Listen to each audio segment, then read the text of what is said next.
Next topic है हमारा packing efficiency या पैकिंग फ्रैक्शन।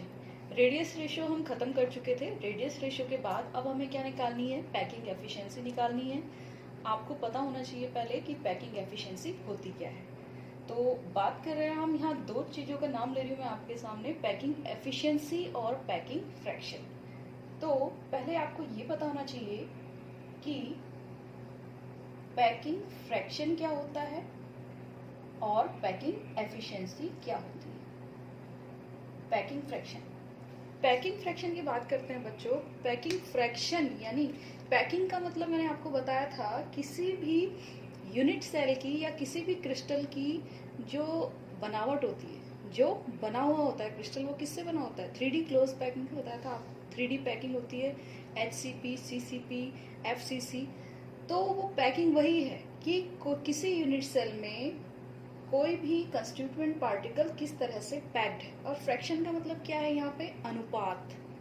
ठीक है, तो पैकिंग फ्रैक्शन का मतलब क्या होगा, किसी भी यूनिट सेल में जो भी कंस्टिट्यूएंट पार्टिकल उसमें प्रतिभाग कर रहे हैं या आ रहे हैं या जगह घेर रहे हैं, उसका उस यूनिट सेल से अगर मैं अनुपात निकाल दूं तो उसे हम क्या कहेंगे, पैकिंग फ्रैक्शन कहते हैं। ठीक है, क्या कहा मैंने आपको यहाँ, volume of spheres, volume of sphere upon volume of unit cell। एक यूनिट सेल में जो भी स्फेयर आ रहे हैं, जो भी कंस्टिट्यूएंट पार्टिकल आ रहे हैं उस यूनिट सेल के अंदर, अगर मैं उनका आयतन का अनुपात उस पूरी यूनिट सेल के आयतन के अनुपात से निकाल दूं तो उसे हम क्या कह रहे हैं, पैकिंग फ्रैक्शन। या जनरली अगर मैं बात कहूं कि एक आपके पास बॉक्स है, मैंने आपको एक बॉक्स दिया है और उसके अंदर मैंने कहा छोटी छोटी बॉल्स डाल दीजिए। अगर आप उसके अंदर बॉल्स डाल देंगे और मैं कहूँ इन बॉल्स, जितनी भी आपने बॉल्स डाल दी उसके अंदर, उनका आयतन का और इस पूरी यूनिट का जो आयतन है उनका अनुपात निकालिए। तो कैसे निकालेंगे आप, उस यूनिट सेल के अंदर जितने स्फीयर्स आ रहे हैं आप उनका आयतन निकालोगे, फिर उस पूरी यूनिट सेल का आयतन निकालोगे। क्योंकि ऐसा तो नहीं है कि वो जो भी आप बॉल्स उसके अंदर डाल रहे हैं कि वो पूरी की पूरी जितनी हमारी यूनिट सेल है टोटल उसमें ऑक्यूपाई हो जाती है, टोटल उसमें सारी जगह घेर लेती है, उसके अंदर जगह तो बचेगी ही कुछ ना कुछ। यानी कि स्फीयर जो हमने उसके अंदर डाले हैं उनके बीच में क्या बचेगी, खाली जगह, जिसको वॉइड भी बोलते हैं। तो उनके बीच की खाली स्थान भी होगा उनके बीच में। तो यानी एक यूनिट सेल के अंदर स्फीयर सारा का सारा भाग को ऑक्यूपाई नहीं कर रहे हैं। तो जितना भी उन्होंने वॉल्यूम घेरा है उनके द्वारा घेरा गया आयतन और बटे उस पूरी यूनिट सेल का आयतन के अनुपात को निकालूं तो उसको हम क्या कहते हैं, पैकिंग फ्रैक्शन कहते हैं। अब पैकिंग फ्रैक्शन से बना है यहाँ packing efficiency. Packing efficiency, packing efficiency का मतलब क्या होगा, पैकिंग एफिशिएंसी यानी कि उसके अंदर यूनिट सेल के अंदर जो कंस्टिट्यूएंट पार्टिकल आए हैं, जो उनकी पैकिंग हो रही है, उनकी क्षमता, उनकी स्थान घेरने की क्षमता को हम क्या कहेंगे, पैकिंग एफिशिएंसी। या कहेंगे हम percentage of total space occupied by the spheres. यानी किसी भी यूनिट सेल के अंदर जो वो हमारे कंस्टिट्यूएंट पार्टिकल स्थान घेर रहे हैं, उस घेरे गए स्थान का प्रतिशत, कुल आयतन के कंपेयर में उसका प्रतिशत, कितना भाग इसने घेरा है। सीधी सीधी आसान सी भाषा में मैं कह दूं, एक यूनिट सेल के अंदर जो भी हमारे स्फीयर है या कंस्टिट्यूएंट पार्टिकल है उनके द्वारा घेरे गए आयतन का जो प्रतिशत है उसे हम क्या कहेंगे, पैकिंग एफिशिएंसी कहेंगे। अभी मैंने आपको बताया कोई यूनिट सेल है, उसके अंदर आप, या एक बॉक्स मान लीजिए, उसके अंदर आप छोटे छोटे बॉल्स डालने लगे, तो उन बॉल्स ने जितना आयतन घेरा है उस यूनिट सेल का, उसका प्रतिशत, घेरे गए भाग का प्रतिशत को ही हम क्या कहेंगे, पैकिंग एफिशिएंसी कहते हैं। तो पैकिंग एफिशिएंसी निकालने के लिए हम क्या कहेंगे, जितना वॉल्यूम है स्फीयर्स का, जितना स्फीयर्स ने उसमें जगह ऑक्यूपाइड करी है, जगह घेरी है, बटे वॉल्यूम ऑफ यूनिट सेल बस इसके यहाँ 100 से गुणा कर दीजिए तो प्रतिशत निकल जाएगा। तो पैकिंग फ्रैक्शन और पैकिंग एफिशिएंसी आपको पता होनी चाहिए, क्योंकि अब हम जो डेरिवेशन कर रहे हैं वो किसके लिए कर रहे हैं, पैकिंग एफिशिएंसी के लिए। Packing efficiency of simple cubic unit cell, packing efficiency of face centred unit cell, और packing efficiency for body centred unit cell. तो पैकिंग फ्रैक्शन ध्यान से समझ लीजिए। पैकिंग फ्रैक्शन और पैकिंग एफिशिएंसी जर्नली भाषा में अगर मैं कहूँ एक यूनिट सेल में जो कंस्टिट्यूएंट पार्टिकल द्वारा घेरा गया भाग होगा उसे ही हम पैकिंग फ्रैक्शन कहते हैं। और अगर आपको निकालना है, फॉर्मूला देखना है, तो इसको निकालते कैसे हैं, तो जितनी भी कंस्टिट्यूएंट पार्टिकल एक यूनिट सेल के अंदर आए हैं उनका आयतन बटे कुल यूनिट सेल का आयतन अगर आप कर देंगे, दोनों का अनुपात निकाल देंगे, तो उसे ही हम क्या कहेंगे, पैकिंग फ्रैक्शन। और मैंने कहा आपको कंस्टिट्यूएंट पार्टिकल द्वारा घेरा गया आयतन प्रतिशत, कितना यूनिट सेल का कितना आयतन प्रतिशत में वो घेर रहे हैं, उसको हम क्या कह रहे हैं, पैकिंग एफिशिएंसी कह रहे हैं। और उसका जो फॉर्मूला होगा वो कैसे निकलेगा, वॉल्यूम ऑफ स्फीयर, जितना भी कंस्टिट्यूएंट पार्टिकल ने स्थान घेरा है वो, बटे पूरी यूनिट सेल का वॉल्यूम गुणा में 100। इन दोनों फॉर्मूले से हम हर एक एक यूनिट सेल के लिए पैकिंग एफिशिएंसी निकालेंगे। तो पैकिंग एफिशिएंसी निकालने के लिए सबसे पहले आपको ये पता होना चाहिए कि पैकिंग एफिशिएंसी होती क्या है। अब देखिए, इसमें सबसे पहले जो हम पैकिंग एफिशिएंसी निकालेंगे वो सिंपल यूनिट सेल के लिए निकाल लीजिए। पैकिंग efficiency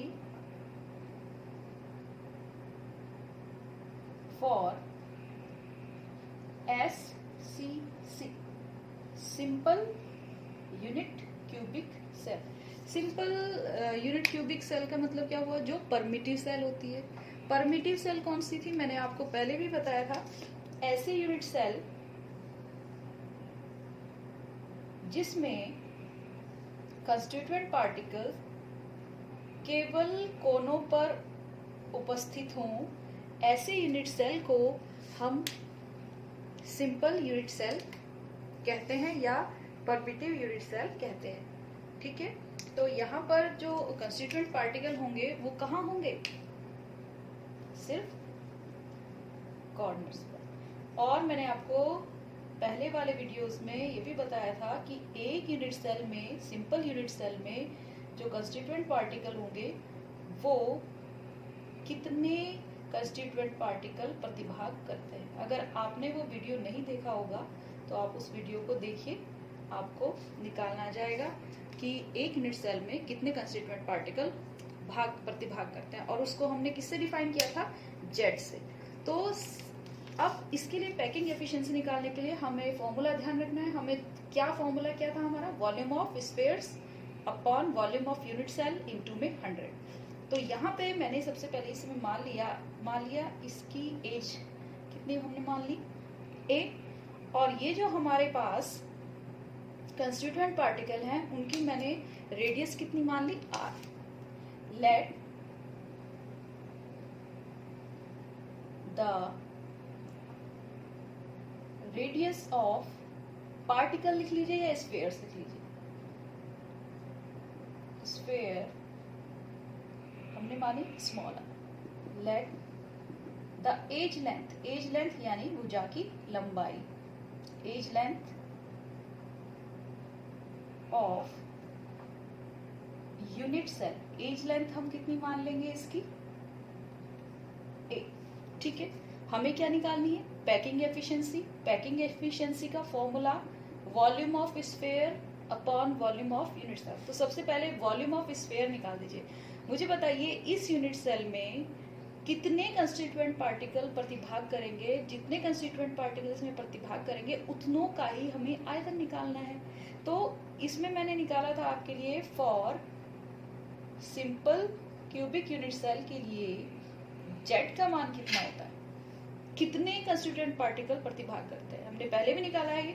कहाँ है, केवल कॉर्नर्स पे है, कितने कॉर्नर होते हैं, 8, और एक कोने पे एक कंस्टिट्यूएंट पार्टिकल का कितनवा भाग प्रतिभाग करता है, 1/8। तो इसके लिए जेड का मान कितना था, 1। यानी सिंपल क्यूबिक यूनिट सेल में केवल एक कंस्टिट्यूएंट पार्टिकल प्रतिभाग करता है और हमने उसको क्या मान रखा है, स्फीयर। तो इसके लिए वॉल्यूम ऑफ स्फीयर कितना हो जाएगा, volume of sphere according to the formula ही हम इसको करते चलेंगे। तो यहाँ पे केवल कितना पार्टिकल है, एक। यहाँ फॉर्मूला लिख दीजिए जेड इंटू में volume of sphere, volume of.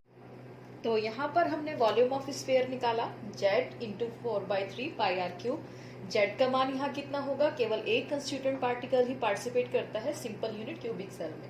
तो यहाँ 1 इंटू 4/3 पाई आर क्यूब, यानी volume of sphere for simple unit cell pi are cube 4 pi are cube हो जाएगा। फॉर्मूले से वॉल्यूम ऑफ स्फीयर आपने निकाल लिया। अब हम क्या निकालेंगे, volume of unit cell, volume of unit cell. बहुत सिंपल है, आपको पता है किसी भी क्यूब का जो आयतन होता है कितना होता है, लंबाई गुणा चौड़ाई गुणा ऊंचाई, और इसके लिए कितनी है, ए, लंबाई चौड़ाई और ऊंचाई। तो इसको हम क्या लिख सकते हैं, ए क्यूब, ठीक है, समीकरण नंबर 2। अब हमें इनका क्या निकालना है, दोनों का फ्रैक्शन निकालना है। उसे 100 से गुणा कर देंगे तो पैकिंग एफिशिएंसी निकल जाएगी।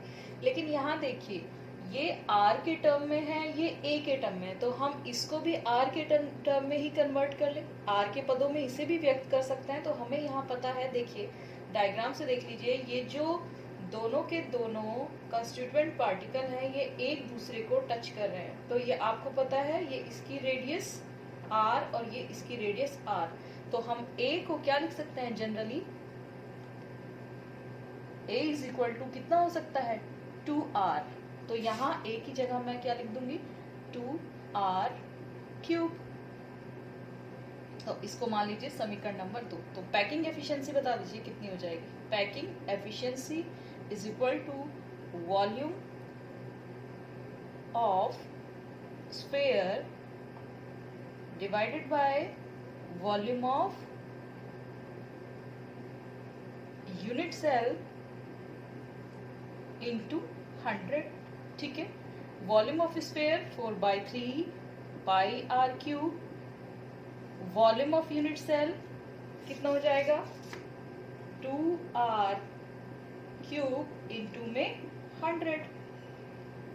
इसको यहाँ लिख देते हैं, या टोटल इसको कैंसिल कर लीजिए आप, इसे कैलकुलेट कर लेंगे आप, तो कितना हो जाएगा, 4/3 पाई आर क्यूब, 2 दूनी 4 दूनी 8 आर क्यूब इंटू में 100। आर क्यूब से आर क्यूब कैंसिल हो जाएगा, ये 4 पाई 3 इंटू में 8 इंटू में 100। आप इसे सॉल्व करेंगे, जैसे ही हम इसे सॉल्व करेंगे इसका मान आएगा 52.4%।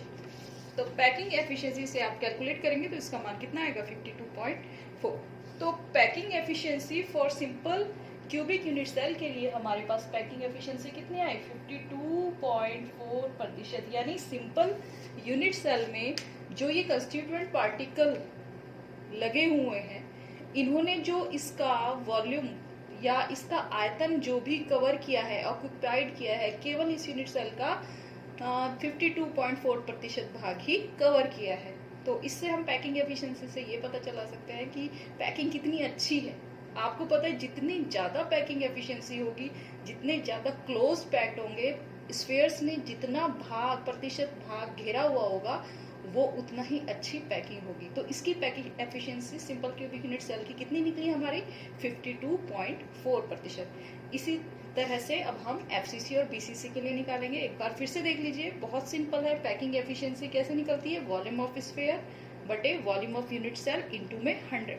तो हमें इस फॉर्मूले के अकॉर्डिंग ही चलना है, फिर आपको ये रटना नहीं पड़ेगा। सबसे पहले आपको क्या निकालना है, वॉल्यूम ऑफ स्फीयर। आपको पता है स्फीयर का फॉर्मूला क्या होता है, 4/3 पाई आर क्यूब। और इसके अंदर सिंपल क्यूबिक यूनिट सेल के अंदर कितने स्फीयर पार्टिसिपेट करते हैं, केवल एक। तो वॉल्यूम ऑफ स्फीयर कितना हो गया था, 4/3 पाई आर क्यूब। फॉर्मूले का दूसरा भाग volume of unit cell. Volume of unit cell, एक यूनिट सेल, एक क्यूब का क्या होता है, लंबाई गुणा चौड़ाई गुणा ऊंचाई, या बराबर है तो a इंटू ए क्यूब। और ये a जो है वो है किसके बराबर, दो पार्टिकल्स की त्रिज्याओं के बराबर है, यानी r प्लस r 2r, तो ये कितना हो जाएगा 2r³। बस आप फॉर्मूले में मान रखिए, कैलकुलेट करिए, तो पैकिंग एफिशिएंसी आपकी कितनी आई 52.4% for simple cubic unit cell. अब हम अगले यूनिट सेल के लिए निकालते हैं। पैकिंग एफिशिएंसी फॉर एफसीसी के लिए निकालेंगे। FCC face centred cubic unit cell, ठीक है। Face centred cubic unit cell कौन सी होती है? जिसमें हमारे जो कंस्टिट्यूएंट पार्टिकल होंगे वो कोने के साथ साथ इस यूनिट सेल के हर एक फलक पर यानी कि फेस पर भी उपस्थित होंगे। उन्हें हम क्या कहते हैं? Face centred cubic unit cell. यहाँ इसमें कोने पे तो होंगे ही कंस्टिट्यूएंट पार्टिकल, साथ साथ कहाँ भी होंगे? इसके हर एक फेस पर भी होंगे, ठीक है। कितने फेस हैं इस यूनिट सेल में? 6 फेस हैं, एक ऊपर एक नीचे और चारों तरफ के 4। तो ऊपर का ये भाग, ये नीचे वाला, ये इस सामने वाले फेस पर, ये इधर वाले फेस पर, एक पीछे वाले फेस का और एक ये आगे वाले फेस का।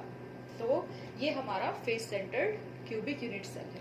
अब इसके लिए हमें पैकिंग एफिशिएंसी निकालनी है। तो सबसे पहले आपको फॉर्मूला देखना है, फॉर्मूले से हमें क्या फाइंड आउट करना है वही वैल्यू आप निकालते जाइए। देखिए वही हम मान लेंगे फिर से, late the radius of sphere, त्रिज्या, गोले की त्रिज्या या कंस्टिट्यूएंट पार्टिकल को हम क्या मान रहे हैं? स्फीयर मान रहे हैं, तो उसकी त्रिज्या कितनी मान ली? r। और इसके लिए जो एज लेंथ है वो a होगी, लेकिन वो निकलेगी कैसे ये आपको इसमें देखना है, ठीक है। इसके लिए मुझे बता दीजिए कंस्टिट्यूएंट पार्टिकल कितने भाग कर रहे हैं, इसमें कितने प्रतिभाग कर रहे हैं? एक तो कोने पर है, 1/8 गुणा 8 प्लस 6 फेसेस पे हैं और हर एक फेस पर एक कंस्टिट्यूएंट पार्टिकल कितना प्रतिभाग कर रहा है? उसका आधा भाग। तो 1 + 3, जेड का मान 4, यानी इसमें जो टोटल कंस्टिट्यूएंट पार्टिकल प्रतिभाग कर रहे हैं वो कितने कर रहे हैं? 4। यानी यहाँ आपको कितने स्फीयर्स का आयतन निकालना पड़ेगा? यहाँ आपको 4 गोलों का आयतन निकालना पड़ेगा, ठीक है। अब देखिए मुझे यहाँ फिर से वही वॉल्यूम ऑफ स्फीयर, चलिए बताइए वॉल्यूम ऑफ स्फीयर्स कितना हो जाएगा इसके लिए? Volume of sphere, volume of sphere हमने निकाला था जेड इंटू 4/3 πr³। तो जेड का मान यहाँ कितना था? 4/3 πr³, या इसे मैं लिख सकती हूँ 16/3 πr³। तो ये समीकरण नंबर 1 हो जाएगी, ठीक है। अब मुझे यहाँ पे क्या निकालना है? Volume of unit cell. Volume of unit cell के लिए ध्यान से देखिए, अब की बार मैं डायरेक्ट यहाँ से इसकी एज फाइंड आउट नहीं कर सकती। ये डिस्टेंस हमें किसका मान निकालना है? r का। तो मुझे यहाँ से r का मान नहीं निकालना पड़ेगा, निकलेगा ही नहीं। कैसे? देखिए अगर मैं इस पे फेस पे, ये हमारा इस तरह से फेस पे पार्टिकल है और ये कॉर्नर्स पे है, ये इस तरह से कुछ, ये मैंने एक फेस का भाग दिखाया। तो यहाँ जब मैं एक फेस का भाग निकालूंगी, अगर मैं यहाँ से ये r है, ये r है, ये वाला डिस्टेंस ले लूं यहाँ से यहाँ तक का, जैसे हमने पिछले लिया था, तो क्या ये 2r के बराबर होगा? नहीं, क्योंकि यहाँ बीच में ये पार्टिकल आने की वजह से ये एक दूसरे को टच नहीं कर रहे। तो अब यहाँ जो रेडियस निकलेगी, जो हमारे यूनिट सेल के लिए r का मान निकलेगा, वो हम इस भुजा से नहीं निकाल सकते। तो अब बताइए कि ऐसी कौन सी भुजा ले कि जिसपे यहाँ r का मान सही आ जाए। तो देखिए यहाँ पर ये इसको टच कर रहा है जो फलक पर है और दो कोने पे, तो यहाँ से यहाँ तक की भुजा अगर हम ले ले, दूरी हम ले ले, तो यहाँ से a का मान निकल सकता है। तो ये हमने मान लिया a, ये मान लिया b, ये मान लिया c। ये आपको पता है कितनी है? r, ये r, ये आर और ये आर। कंफ्यूज होते हैं बच्चे बार बार इसी में कि जब एक यूनिट सेल के लिए हमने एज ए ले ली थी तो इसका भी वॉल्यूम निकालने के लिए हम ए ले सकते हैं, लेकिन ए क्यों नहीं ले रहे? क्योंकि कोई फायदा ही नहीं है, क्योंकि यहाँ वहां से आर का मान निकलेगा नहीं, क्योंकि इस बार यहाँ जो कंस्टिट्यूएंट पार्टिकल भुजाओं पर है वो एक दूसरे को टच नहीं कर रहे हैं। तो आर है, ये आर है, लेकिन इसके बीच की दूरी ये पूरी टोटल 2r नहीं है। तो हमें कौन सी एज लेंथ लेनी पड़ेगी? ऐसी कोई दूरी लेनी पड़ेगी जिससे हमें एग्जैक्ट आर का मान पता चल जाए। तो यहाँ हम ये वाला डिस्टेंस ए से बी तक का ले सकते हैं, क्योंकि ये फेस सेंटर्ड है, ये इससे टच कर रहा है, ये इससे टच कर रहा है। तो यहाँ से हम ये तीनों की अगर हम डिस्टेंस ले लें तो इससे आर इजीली निकल सकता है। और हमें पता है ये हम निकाल सकते हैं मैथमेटिकल पोर्शन में। अगर हम जाएं पाइथागोरस प्रमेय लगाते तो ये इजीली निकल जाएगा। ये क्या है? ए, ये क्या है? ए। ठीक है, तो यहां से अगर मैं वॉल्यूम ऑफ यूनिट सेल निकालूं, volume of unit cell a cube, अब मुझे किसकी टर्म में चाहिए? आर की टर्म में चाहिए। तो यहां से निकाल दीजिए, पाइथागोरस प्रमेय लगा दीजिए। ए बी का स्क्वायर बराबर ए सी का स्क्वायर प्लस बी सी का स्क्वायर, इसके बराबर हो जाएगा। तो बताइए कितना हो जाएगा? ये ए सी का स्क्वायर प्लस बी सी का स्क्वायर, ये कितना है? ए स्क्वायर प्लस ए स्क्वायर। तो ए बी का स्क्वायर कितना आ गया? 2a square. ए बी बराबर कितना आ जाएगा? ए प्लस ए स्क्वायर 2a स्क्वायर। तो ए बी आ जाएगा तो अंडर रूट 2a स्क्वायर, या मैं इसको लिख सकती हूँ अंडर रूट 2a। क्या लिख दिया मैंने इसको? ए बी को अंडर रूट 2a। लेकिन ए बी मुझे पता है अब कितनी है, r plus r plus r plus r, यानी कि ये किसके बराबर है? 4r बटे बराबर अंडर रूट 2a। इसलिए हमने ये वाला डिस्टेंस निकाला। तो हम यहाँ a की जगह क्या रख सकते हैं बताइए? a की जगह हम रख सकते हैं यहाँ 4 बटे अंडर रूट 2r। यहाँ से हम इजीली एग्जैक्ट r का मान निकाल सकते हैं। ठीक है, तो फॉर्मूले के अकॉर्डिंग हमें यहाँ करना है, वॉल्यूम ऑफ यूनिट सेल निकालनी थी। तो r का मान कितना आ जाएगा इसके लिए? इसको हम क्या लिख सकते हैं? 4 बटे अंडर रूट 2r का क्यूब, समीकरण नंबर 2। तो इसके लिए पैकिंग एफिशिएंसी निकाल दीजिए। Packing efficiency volume of sphere कितना हो जाएगा? 16 बटे 3 pi are cube. Volume of unit cell कितनी हो जाएगी? 4 बटे अंडर रूट 2 आर का होल क्यूब गुणा में 100। जब आप इसे कैलकुलेट करेंगे, इसे सॉल्व करेंगे, तो इसका मान कितना आएगा देखिए।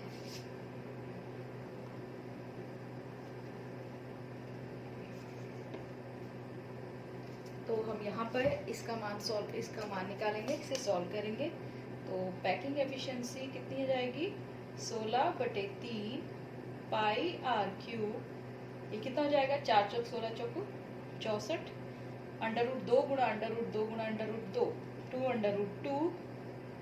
तो यहाँ पर हमने फॉर्मूले में लिखा, सारे के सारे मान रखे, और जब हम इसे सॉल्व करेंगे, कैलकुलेट करेंगे, तो इसका मान कितना आता है? 74%। तो packing efficiency for face centred cubic unit cell के लिए पैकिंग एफिशिएंसी कितनी आएगी? 74%। यानी एक यूनिट सेल, एक फेस सेंटर्ड यूनिट सेल में जो स्फीयर द्वारा घेरा गया स्थान है, वो कुल यूनिट का कितना प्रतिशत है? केवल 74-74%। तो ये ज्यादा अच्छी पैकिंग एफिशिएंसी है simple unit cubic unit cell की कंपेयर में। वहां कितनी आई थी पैकिंग एफिशिएंसी? केवल 52.4। यहाँ कितनी आई है? 74। यानी ये पैकिंग अच्छी है, क्योंकि इसमें जो स्फीयर्स है उनके द्वारा घेरा गया आयतन का मान ज्यादा है, आयतन प्रतिशतता ज्यादा है। फिर से देख लीजिए, फॉर्मूला अपने दिमाग में रखिए। पैकिंग एफिशिएंसी का volume of spheres upon volume of unit cell into में 100। तो सबसे पहले हमें वॉल्यूम ऑफ स्फीयर निकालना है। इसमें केवल कितने कंस्टिट्यूएंट पार्टिकल पार्टिसिपेट कर रहे थे? 4। तो हमने 4 स्फीयर्स का आयतन निकाला। Volume of unit cell a cube, लेकिन अब की बार इसे आर के टर्म में कन्वर्ट करने के लिए हमें जो डिस्टेंस है वो ये नहीं लेनी, क्योंकि यहाँ ये एक दूसरे को टच नहीं करता है। तो हम कौन सी डिस्टेंस लेते हैं, ये, क्योंकि ये पार्टिकल तीनों एक दूसरे को टच कर रहे हैं। तो फेस डायगोनल ले लेंगे, फेस का विकर्ण ले लेंगे, क्योंकि फेस का विकर्ण किसके बराबर है, 4 आर के, और उससे हम फेस विकर्ण की वैल्यू भी निकाल सकते हैं। ये ए, तो ये फेस का जो विकर्ण है कितना जाएगा, √2a। तो वहां से हम रेडियस का मान भी निकाल सकते हैं। तो a बराबर कितना आया था हमारे पास, 4/√2r। तो इससे हम वॉल्यूम ऑफ यूनिट सेल निकालेंगे। फॉर्मूले में मान रखेंगे, जब आप कैलकुलेट करेंगे तो इसका मान कितना आएगा, 74%। अब तीसरी पैकिंग एफिशिएंसी जो हम निकालेंगे, किसके लिए निकालेंगे, BCC, body centred cubic unit cell. BCC कौन सी यूनिट सेल होती है, जिसमें कॉर्नर्स पे कंस्टिट्यूएंट पार्टिकल होंगे और एक बिल्कुल यूनिट सेल के बीच में। ये मैंने आपको पहले वीडियो में दिखा दिया था कि कौन सी यूनिट सेल कैसी होती है और उसमें कितने पार्टिकल प्रतिभाग करते हैं। अगर आपको नहीं याद है तो उस वीडियो को जरूर देख लें।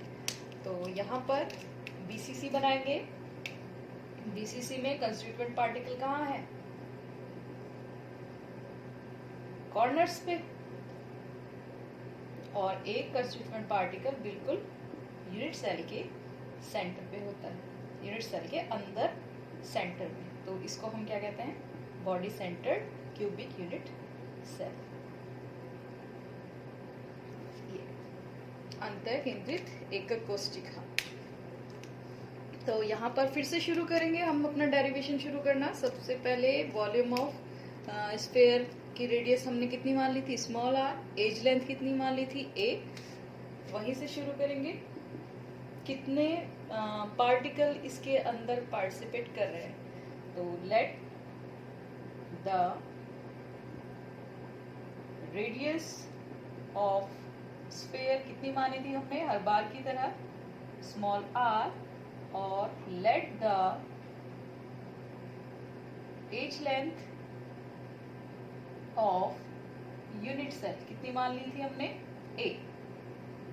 ओके, तो यहाँ पर फिर से कितने कंस्टिट्यूएंट पार्टिकल प्रतिभाग कर रहे हैं, उसे क्या, किससे रिप्रेजेंट करते हैं, z से।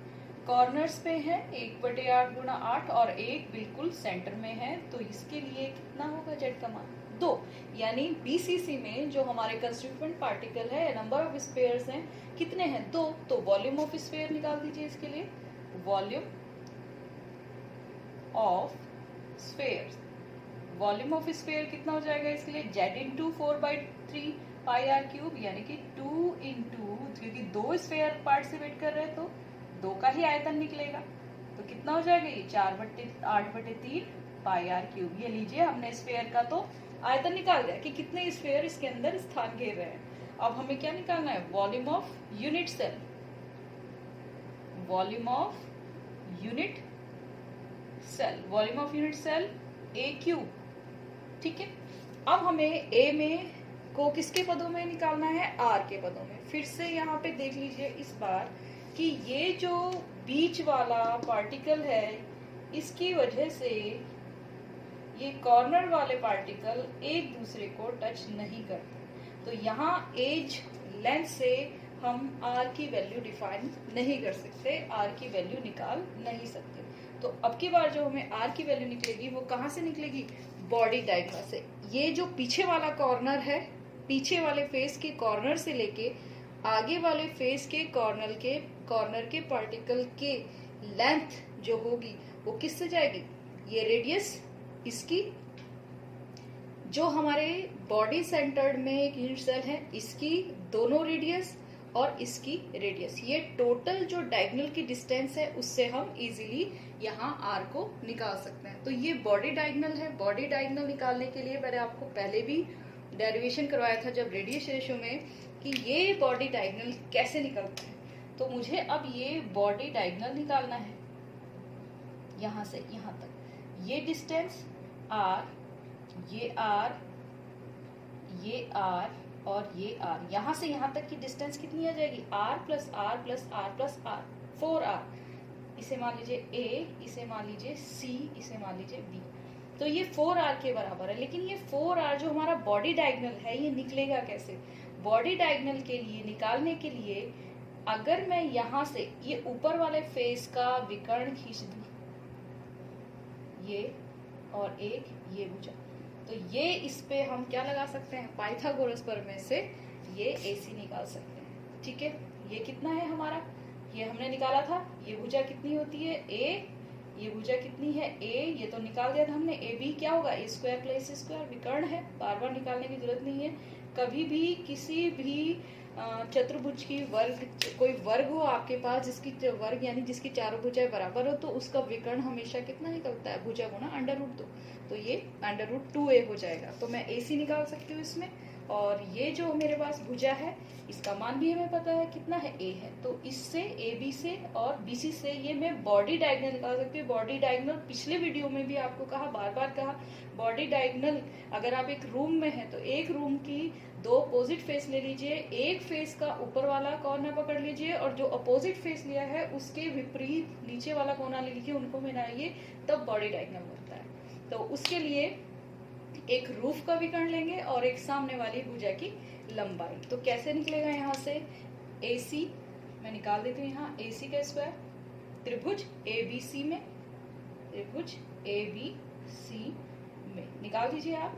कितना हो जाएगा? AC का square is equal to AB का स्क्वायर, AC का square is equal to AB का स्क्वायर प्लस BC का स्क्वायर। और AB कितनी है हमारी? √2a। BC कितनी है हमारी? A। तो ये कितना हो जाएगा? √2a square plus a square. √2a square कितना हो जाएगा? 2a square plus a square. तो AC का स्क्वायर हमारे पास कितना आ जाएगा? 3a square. यानी AC कितनी आ जाएगी हमारे पास? √3a। और मैंने अभी बताया आपको AC कितनी है? 4r √3a। तो a इज इक्वल टू आ जाएगा हमारे पास, इसको इधर ले जाइए, 4/√3r। ये हमारे पास क्या आ गया? a का मान। ठीक है, अब इस a के मान से हम क्या कर सकते हैं? दोनों को फॉर्मूले में रखेंगे और मान को कैलकुलेट करेंगे। ठीक है, तो पैकिंग एफिशिएंसी बता दीजिए। पैकिंग एफिशिएंसी का formula volume of sphere upon volume of unit cell into में 100। तो वॉल्यूम ऑफ स्फीयर, आप बार बार फॉर्मूला लिखिएगा, volume of unit cell into में 100। कितना हो जाएगा? ये स्फीयर का हमारा वॉल्यूम कितना आया था? 8/3 πr3।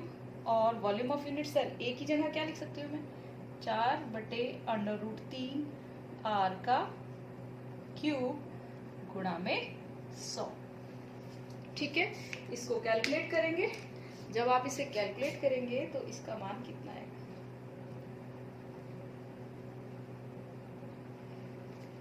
ये जो बॉडी डायगोनल वगैरह की वैल्यू है ये आपने रेडियस रेशियो में भी पहले निकाल रखी है, इसलिए आपको इसमें बहुत ज्यादा कंफ्यूजन नहीं होगी, एक बार देख लीजिएगा।